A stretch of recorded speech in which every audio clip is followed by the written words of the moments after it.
So the Georgia Bulldogs win the SEC championships by defeating the Texas Longhorns in overtime in what was a defensive battle.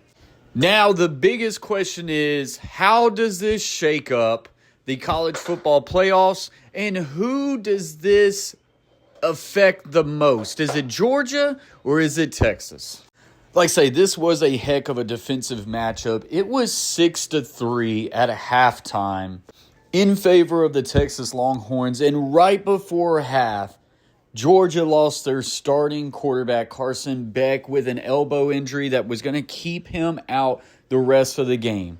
In comes Gunnar Stockton, a former five-star quarterback who his only time he's played for Georgia has been when the game was a 21-point differential. So he has not played in any real football scenarios for the Georgia Bulldogs. And this was a big critical game. Like, the Georgia Bulldogs needed this win to get a bye week in the college football playoffs, and there were still some people out there saying that if they lost this game by multiple touchdowns to Texas, that you could find themselves getting out of the playoffs altogether. I don't know if that was ever going to be the case, but anyways, Stockton had to come in and really needed to provide a win for this Georgia Bulldogs team.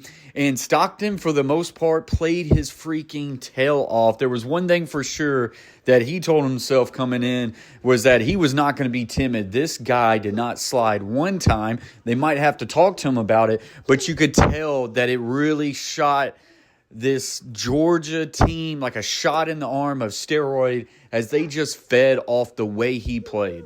Stockton went 12 of 16 for 71 yards, did throw one costly interception that led to Texas getting that game-tying field goal to force it into overtime, and they're actually very lucky it wasn't a pick six.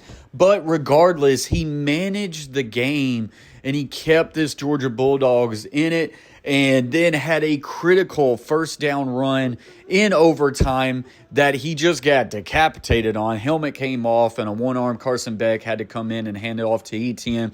But Georgia Bulldogs pull off the win and win the SEC championship game. They will be the team who has the automatic bye. And now the question is, what does this have as an effect on Texas? How does the committee go about Texas, who was 11-1 and the number one team in the SEC all year, penciled in as a bye? What do they do with them? How far does Texas drop? Do they just barely drop out of the back four? Notre Dame's already going to be 5 because they don't have a conference. So does this affect Notre Dame at all?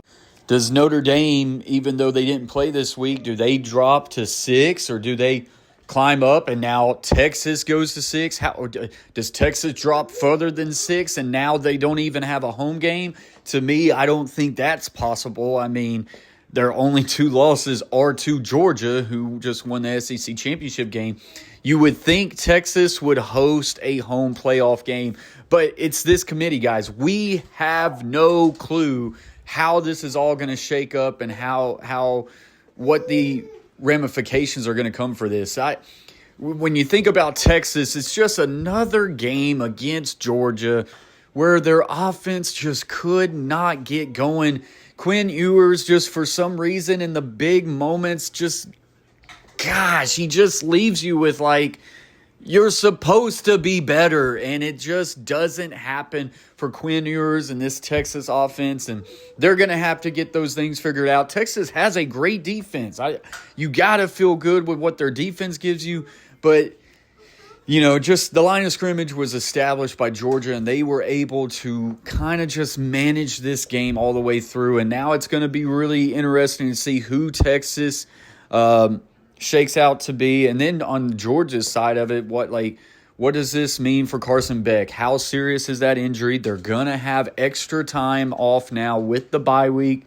But if it's a serious injury, then Stockton's got extra time to practice with the ones, and he was still a 5-star quarterback, so I would not read into that too much. I mean, there's been times where everybody has felt like Carson Beck has been the reason why Georgia has struggled, so you never know.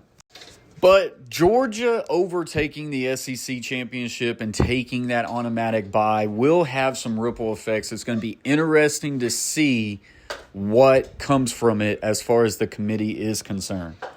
I want to hear from you guys, whether you're a Texas Longhorns fan, a Georgia Bulldogs fan, or just a fan of any other college football team, and you're watching this. And what's your opinions on this game as a whole? Does this mean Texas is a fraud? They just had a great win against Texas A&M. I know people want to talk about their schedule, and rightfully so, but they did beat Texas A&M just a week ago. They played Georgia hard. They could have won this game at times. What's your opinion as far as the Texas Longhorns?